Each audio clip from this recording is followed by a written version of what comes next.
Hi friends, welcome to day 7 of my journey to lose 30 pounds in the first 3 months of 2023. I'm doing well. It's gonna be one full week after today, so tomorrow morning I'm gonna weigh in tomorrow's video. You'll see the results of the first week of really getting back to the roots of everything that I coach clients on, using it for myself, and a pure whole food, plant-based, no oil diet and a bit of exercise. The plan, I talk about the whole plan in day 1. The exact plan that I'm using, the link to it is in day 2, and some other free plans that are out there is in day 3, I believe, if you want some more resources. I talked about earlier about use what you have. I'm sure we all have plans and workout plans and things we've tried in the past, books maybe, use what you have. Today I am talking a little bit more about hunger, true hunger versus emotional hunger, and then I'm also going to get into the subconscious beliefs, shifting our beliefs, because I am dressed up today, or looking my best today, because I'm doing a psych-k workshop here in Charlotte at Okra, the place that I work, where I do massage, I do psych-k, I do my healing touch work. Doing my first in-person workshop all about psych-k with 2 other psych-k facilitator friends that I have here in Charlotte. We put together a great workshop for people. We're gonna get into some muscle testing and some working on beliefs, working on limiting beliefs. It's gonna be a fun workshop. I'm excited about it. We've got 14 people, and we're gonna keep doing these talks, looking for other places to maybe do that type of talk online or in person here in Charlotte. So if you know any group or place or people that we think would benefit from doing an intro to psych-k talk, we've got a great workshop and we could do it anywhere. Comment down below. So yeah, what is psych-k? Psych-k is about shifting limiting beliefs at the subconscious level. We're all programmed by the time we're about 7 years old, and it has to do with brain frequency, being in theta brain state, just absorbing. You know how kids are such sponges, absorbing everything that's happening around, everything that you see, feel, experience, translates into beliefs that we have at a subconscious level. And then where does that meet up with food, hunger, addictions? I'm gonna give a hopefully pretty concrete example. So last night, the dinner that I had on this exact plan that I'm using, I'm just cooking the recipes, following the plan exactly, and see how that goes. If that's hitting my 10 pounds per month target for me, I'll just keep with that type of plan or adjust as needed in the future. And I could use that example right there as a limiting belief. I keep saying it, keeps coming out of my mouth, which must mean there's a part of me, a part of my brain, my subconscious, something that believes that it's not gonna work. It's not gonna work for me. I'm gonna have to adjust it. And I could work with that belief. I could turn it around to a more positive, life-supporting belief of the way that I am eating works perfectly for 10 pounds per month weight loss. That would be an example of a goal statement, something that you would want in your subconscious. And then through psych-k, there's some techniques that have to do with whole brain state, meridian crossovers, getting into a whole brain state, and then accessing the subconscious and shifting, if your system's weak to the belief, that positive belief, like the plan that I am following works perfectly for the weight loss I desire. If my subconscious didn't believe that, the muscle testing would show me, I would do the whole brain work, and then afterwards, after the psych-k work, then it shifts usually within a few seconds or a few minutes, we say in psych-k, to where that belief is strong. My system believes it, my subconscious believes it, and then you can go take some actions to prove to your conscious that yes, that belief has shifted. I don't need to worry about it. I don't need to worry about that limiting belief coming out my mouth. Another area where I was noticing some belief work that I might want to do. So last night, I'm following the exact plan. I made the dinner and I didn't really like it. It was this weird combination of sweet potato, carrot, celery, Frank's hot sauce, and like a yogurt-based ranch, but then a whole side of broccoli with like Dijon mustard and hot sauce. And it just felt like this huge, oh, and cauliflower rice, which I'm not a huge fan of. It reminds me of low carb diets. I'm like, I want rice. If I want rice, I'm going to choose a recipe with rice because I can eat that on a whole food plant-based diet. I love short grain brown rice. But anyways, it felt like a big plate of vegetables that wasn't that great seasoned. I know it was going for this like buffalo ranch seasoning feeling, but I didn't like it that much. But honestly, it filled my belly. And so I didn't have any true hunger. And then I was already thinking about, what do I want for dessert? Am I going to have one of my pumpkin desserts? But then I was like, well, I was really full from that big plate of vegetables. And then I was like, well, and I was tired. Simon and I were both tired. End of the week, Friday, ready to hit the couch, watch a little TV. And normally on a Friday night, I would be having a couple glasses of wine on the Friday night on the couch. But I'm not doing that anymore. And so I talked about having sparkling hibiscus water, having a dessert for myself. But honestly, I realized what I really needed was to just go lie down, rest, go to bed at a decent time, read my books instead of scrolling. I just needed rest. I wasn't hungry, so dessert wasn't going to solve it, even if it was just an apple. So keep that in mind. Look for, is this true hunger, or is this just something else going on with me emotionally? Or the HALT acronym, am I hungry, angry, lonely, tired? I think that's what HALT is. Hungry, angry, lonely, tired. Another thing that happens a lot is if you're cold, you really need just a warm drink or some tea. You don't need food, but sometimes if you're cold, you're going for that. So just really getting down to, is this true hunger?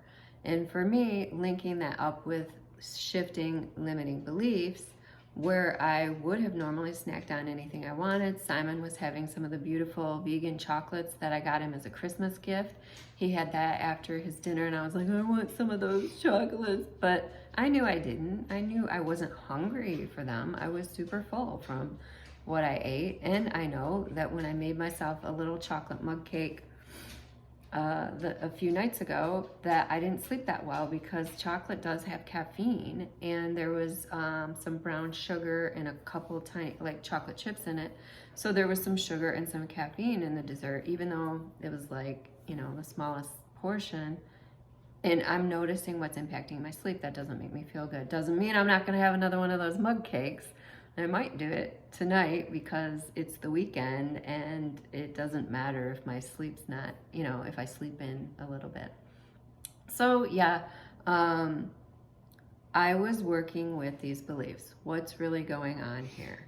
And so now another thing with psych-k, so you can have a belief around like, this plan works for me perfectly, or I eat from true hunger. That I eat when I'm truly hungry. I stop when I'm satisfied. You can do beliefs like that. You can work with that at your subconscious. I call that the surface level. You're working at the surface level beliefs, or the, transactional things in your life. Then with psych-k, a beautiful thing is you can take it further. And with psych-k, it's different from traditional therapy of, you don't have to go into traumatic things or your childhood, or you don't have to like keep rehashing it, going over it like talk therapy. You can find what happened, find the limiting belief, and shift it. So for me, I have a lot of things wrapped up in food, and you start thinking about the first 7 years of your life where you're programmed. I have a lot of things wrapped up around food because the first few years of my life, up until about age 10, I lived in a single parent household and poverty. I lived in poverty, and sometimes we didn't know where it was very tight. Like you only had $20 for the groceries. I would see putting things back at the grocery store. I would see the cupboard empty except one of those jumbo-sized cans of soup, and that was dinner because we couldn't get to the grocery store till the next day. So there was some stuff there that was imprinted at a very young age about the scarcity of food. I better eat it while I have it. Also, then we would spend quite a lot of time at my grandparents' house, and they were much more middle class, and they had everything. Grandma was a great cook and she was a great baker and had a full cookie jar. So when we got to Grandma's and they let us have whatever we want, bowls of ice cream with that magic shell topping back in the 80s, and the cookie jar was full, go get a cookie. And so it was like this this dichotomy of like thick and thin, living in times of abundance and poverty. And so it was like this, I had some things going on with food. And then so if you want to take things deeper, then go on and work on those beliefs. Like, do I believe that there's going to be enough? There is enough in the world. I don't have to, eat when I'm not hungry, because there will always be enough. And then that type of poverty can trigger some things, or the kind of instability, single parent household, things like that. One of the earliest beliefs I worked on is I am safe. Super powerful belief. And now I know that that's in my subconscious, and my system was weak to that. My subconscious did not believe I am safe, because at that tender age things were happening. And so it was like, anyways, I could go on and on and on about psych-k. We do a whole 90-minute workshop on it. I love doing sessions with people, and I definitely can do sessions with people from all over the world. A Zoom session or even a phone session works just as well as in-person sessions. In person, I have a space, Plaza Midwood area of Charlotte, but I love working with beliefs. Either surface level, what's not working, let's translate it into what you want, or then take it deeper. Why do I have these beliefs? What was going on earlier in my life or during traumatic times in my life? You can take it as deep as you like. So that's what I'm up to today, doing a psych-k workshop, thinking about my hunger like I did last night. Is this true hunger? Do I need food? I didn't need food at all. And I ended up going to bed. I didn't have any dessert. I didn't have any sparkling hibiscus water, because what I really wanted more than anything was to rest. And I gave that to myself. I woke up in the morning feeling fine, had my green tea, had the food that I'm about to tell you about, and on with my day. I wasn't starving, nothing was wrong, and I just ate the food that my body needed. Okay. Food and exercise today. Today is a rest day because I'm trying to get to the gym Monday, Wednesday, Friday. So I don't worry about it on the weekends. I talked about yesterday in the day 6 video that exercise is nowhere near as important as the food. Abs are made in the kitchen. And so the weekend, I don't even worry about it. I might go for a walk with my dog. Depends on my schedule versus Simon's schedule, what we're doing. One of us will take the dog for a walk. Sometimes we go together, but I might be doing the dog walk today. So 20-30 minute walk might be my exercise today. And food, I had some green tea this morning. For breakfast, I had some chai seasoned oats that had berries mixed in when I heated it, and then topped it with sliced banana and maple syrup. I love the little bit of maple syrup, even if it's just a tablespoon. That gave me a really sweet breakfast, which I loved. Oats fill me up. It was awesome. I'm just about to have my lunch. I will show it to y'all.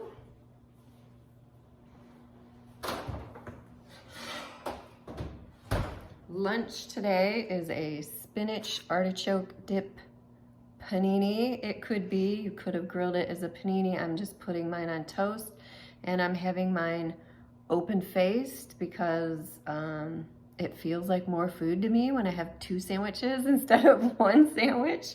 But it could be made anyway as a sandwich, as a panini, like that. And on the topic of use what you have, let me set that down. Ready to eat that.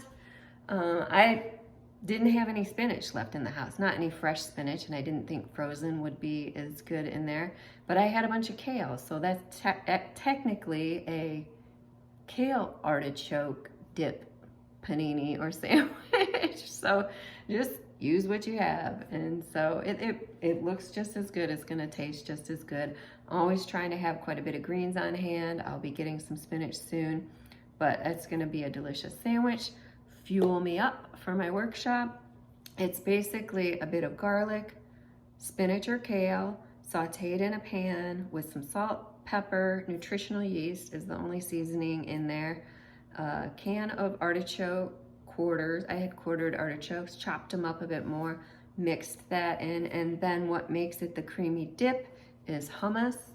There was half a cup of hummus. I've been using this brand because it says 30% less fat. Unfortunately, at Harris Teeter, where I shop, there are no oil-free hummuses anymore. There used to be. I think maybe Whole Foods might have one. And they all put oil in the hummus, which technically, if I wanted to be like absolutely the best of the best on calories or whatever, I would make homemade hummus that's oil-free. And sometimes I do. I might make a big batch of homemade hummus because I cook the chickpeas in my pressure cooker. Super easy. And then blend it all together. I can make nice big batches of hummus. But I don't know. I didn't have time this week. So I use store-bought hummus. Use what you have. Dinner tonight is going to be a Moroccan tagine, so some brown rice. There was a quinoa or brown rice option. I'm gonna do mine with brown rice, a bunch of veggies, some Moroccan spices, which is just that Ras Al Hanout, I'm probably pronouncing it terribly, Ras Al Hanout seasoning blend. That's a Moroccan seasoning blend, and some raisins mixed in with your veggies gives that little tagine flavor. That's what I'm gonna do for dinner, and who knows, I might make myself a little mug cake brownie for dessert, or have some pudding, or have an apple, I don't know, some sort of extra little dessert with my extra calories today. And we don't have any hot plans for tonight because Simon's going on a long bike ride tomorrow. We're just probably gonna watch a movie or some TV, and might treat myself to that sparkling hibiscus water tonight, because I'm definitely doing #dry January and carrying that on. Don't need the alcohol while I'm trying to get off 10 pounds per month.